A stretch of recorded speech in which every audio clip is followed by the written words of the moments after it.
Warning: the following video contains adult language, and content viewer discretion is advised. Two Donnies, the Rapist Assassins. Episode 2. Junior was very nervous as he drove to Cam's house. He didn't know how to tell him the news that he found his daughter's shirt in the car of one of his closest friends. Junior knew he had to tell him. Junior nervously rode down the boulevard as he thought about how he was going to break the news to Cam. He knew Cam was gun-happy and would want to involve him in the retaliation. Junior pulled into Cam's driveway and went to knock on his door, and the big dude opened it before he could even knock. "Why your fat ass always here?" Junior asked. The big dude told Junior to shut the fuck up before he knocked the shit out of him. "You smell like a cheeseburger," Junior said. "Keep talking," said the big dude. Junior asked Cam if he could talk with him privately. Cam excused all of the others from the room. "Now what the fuck you need to talk to me about? That's such a fucking secret." Junior hands Cam the garment. Cam looks as though he had seen a ghost. "Where the fuck did you get that?" he asked. Junior explained to him that he saw it in the back of Mario's car, and that he and his father went back to his house to go and retrieve it. Cam has a very light complexion. He turned red as a red crayon. Junior became extremely nervous. Cam said to Junior, "This is my daughter's shirt. It has the mustard stain on it that she did earlier in the day." Junior told Cam that he and his father looked into the window and that there was another young girl in the house at this very moment tied to the bed.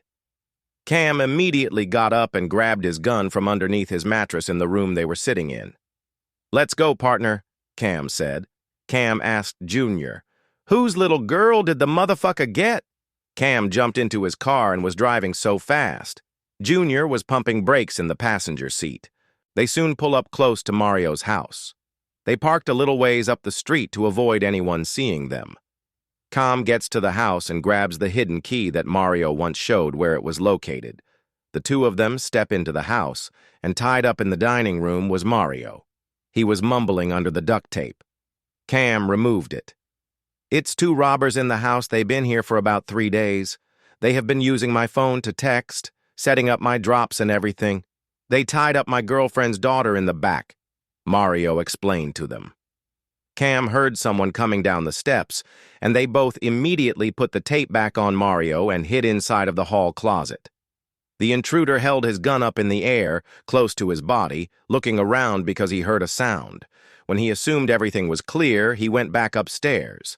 Cam explained to Junior that they had to kill them.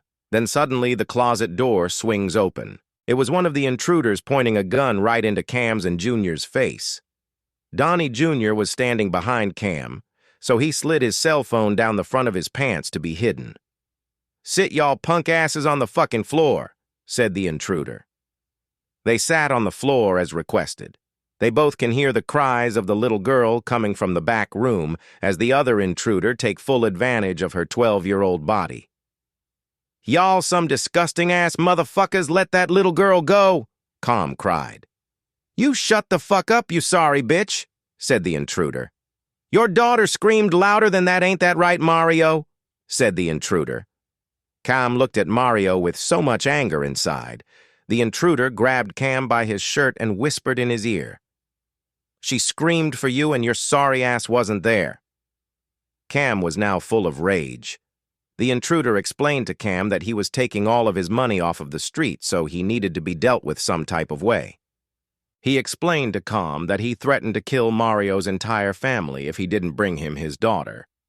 He then said that he threatened to tell Cam this information and explained that he didn't give a damn about the consequences.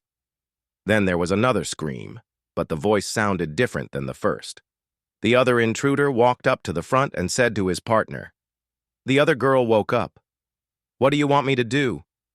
His response was, "Kill her." Junior's heart was beating out of his chest. He wanted to do something, but the intruder had them sitting with a gun pointed at them. They sat and heard him rape her, listened to her cry and scream. Then a gunshot.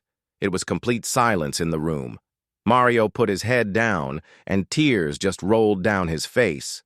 Cam sat and looked even more angry. Donnie Jr. had an idea. He told the intruder that he had a nervous condition and said, "I have to boo-boo, you have to let me go, or you will be cleaning the shit up." The intruder said he wasn't about to be cleaning up no shit and showed him where the bathroom was. "Don't try no sneaky shit," he said while rubbing down Junior's pockets. Soon as Junior closed the door, he texted his father, "Kidnapped," and then sent the location to his father's phone. He then turned it back off and placed it back into his pants. The intruder knocked on the door and told him to hurry. "It's stuck. I might have to try later," Junior said. "It's making my booty hurt." Junior walked out the bathroom, walking as if he had severe constipation. Cam tried his best not to laugh from the other room because he knew he was in the bathroom on some slick shit.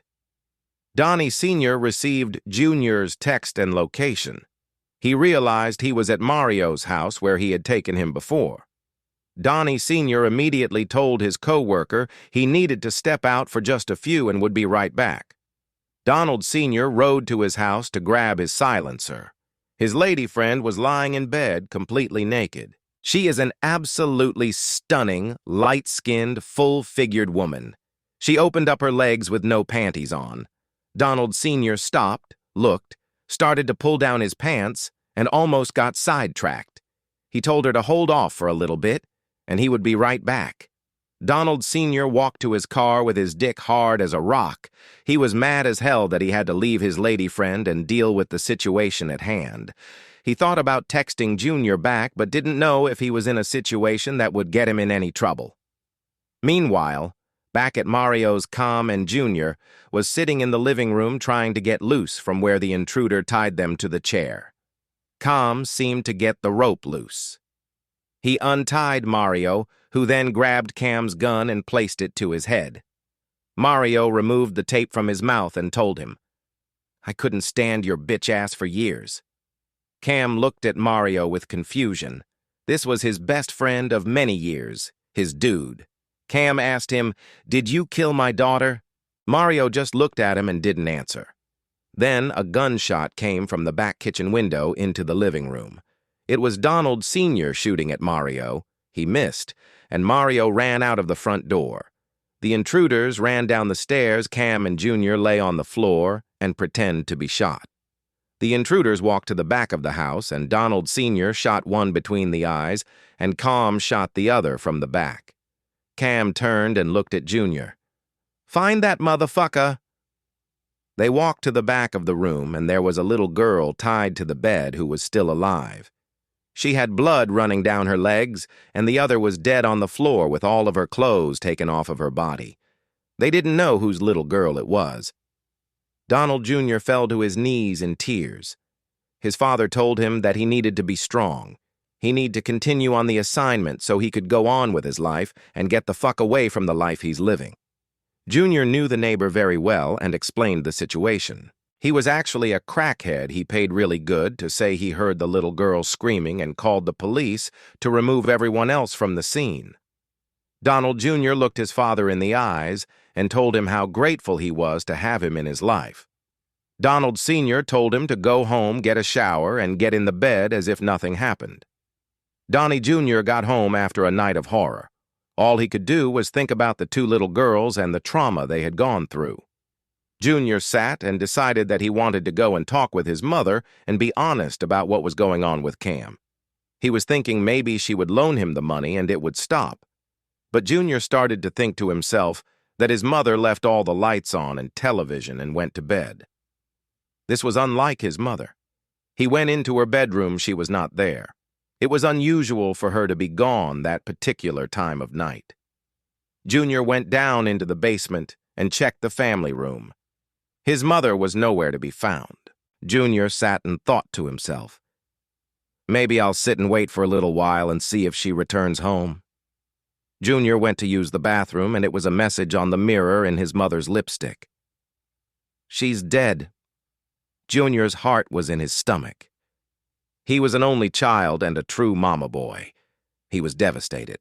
His mother vanished. Junior took a picture of the mirror and sent it to his father. Junior expected a response from him, but nothing, so he took it upon himself to call. Donnie Sr. answered the phone and had some sexual moaning and groaning. "What can be more important than pussy at 2 in the morning, son?" "Dad, look at the pic I just sent you," Junior said. Donald Sr. exited his penis from his lady friend with speed. "Man, I know this is not what the fuck I think, son. I'm on my way." His lady friend was using all kinds of profanity. Donald Sr. kindly told her to get dressed and come back later. "Fuck you," she said. Donald Sr. watched her leave the house mumbling under his breath. "That good-ass pussy, I'm getting really sick of this shit." He hopped into his car and turned on his radio. His lady friend was listening to a song by Sheena Blow called "Bout a Blow." "Oh, shit, she not getting this back," he said. "Yeah, I'm about to blow some shit up," he was thinking. He texted his son and let him know he was en route. Donald Sr. pulls up to his son's house, and Junior was sitting on the porch in tears. He tried his best to calm Junior down. Donald Sr. put a call out to Com, thinking it had something to do with his assignments. Donald Sr. phoned Com. "What the fuck is going on? My son's mother has been kidnapped. You got my son all tied up into this bullshit." Donald Sr. let Com know he is not one to be fucked with. Com came back and said, "I don't know who the fuck you think you talking to, but you got one time to straighten that fucking bass in your voice." Donald Sr. told Com he clearly didn't know who he was before he straightened up his life and that he would cut off his head and ship it to his grandparents. The call was intense, and Donald Sr. meant business. Cam explained again that he had no clue what had happened to Junior's mother. Donald Sr. was very upset. Although he was no longer married to her, he still cared about her. Donald Jr. was scared he had no idea what was going to happen to his mother. Junior told his father he wanted to just take a ride, look around, and see if he could try to locate the car that Mario drives. Junior got into his car, and sitting on his front passenger seat was a human hand. Junior immediately recognized that it was his mother's because of the blue nail polish. Whoever placed it there cut off all fingers except the middle finger, as if they were saying, "Fuck you." Junior immediately jumped out of the car and into the house. He was vomiting the entire way. His father ran after him. He looked his father in the face and then told him to check the front seat of his car. Donald Sr. knew it wasn't good. Junior had a look of terror on his face. Donald Sr. came back into the house and embraced his son. Junior cried in his father's arms but was ready for revenge. They both left the house, rode down the boulevard. They had been riding for hours, but they knew they would see Mario soon. He was the city's biggest drop. Then, right when they wanted to give up, they saw his vehicle turn the corner right ahead of them. They trailed behind him, trying their best to be unnoticed. Then suddenly, bullets started coming through the front windshield. "How did this nigga know already?" Junior asked. "Just stay low," his father said. Junior screams out in pain. A bullet grazed his right arm. Donnie Jr. speeds up to Mario, forcing him off the side of the road. Mario car hits a tree. He gets out and runs away in the fog. Him hitting the tree caused his trunk to pop open. In the trunk was Junior's mother. Her arms were cut off, and she was dead. Junior fell to his knees, but he was full of so much rage. He screams out in anger. They leave the scene and go home to call the police to report his mother missing to have no connection in the events. Junior felt as though his life was over, but felt that he had some serious work that needed to be done. Donald Sr. was truly hurting inside, but didn't want his son to see his pain. He truly loved Barbara, but wanted to be strong for Junior, because he knew he needed him the most right at that moment. Junior sat at home. He knew that the police would be coming to his home at any time. He was pulling out all his guns, wiping them all off. His dad sat in the corner and patiently watched him. Donald Sr. knew his son was upset but wouldn't dare mess with him. Junior's goal was to locate Mario and torture him just like he did his mother. Junior picked up his phone and called Cam. Cam's phone rings and he answers and says, Speak. Junior told Cam that he didn't have time for his smart-ass mouth on this date, and he needed him to fucking listen right fucking now. He told him that he found his mother's dead body in Mario's trunk with missing arms after finding her hand in his front seat with her fingers missing, except the middle. The line was as if you could hear a pin drop. Cam was completely speechless. He couldn't believe what he had just heard. "Oh no, homeboy, my condolences to your family. If there is anything I could do, please let me know. In fact, I'm on my way to you," Cam said. "This nigga have lost his motherfucking mind, real talk, my nigga," Cam complained. Cam hung up his phone and told everyone the news. Everyone was in disbelief.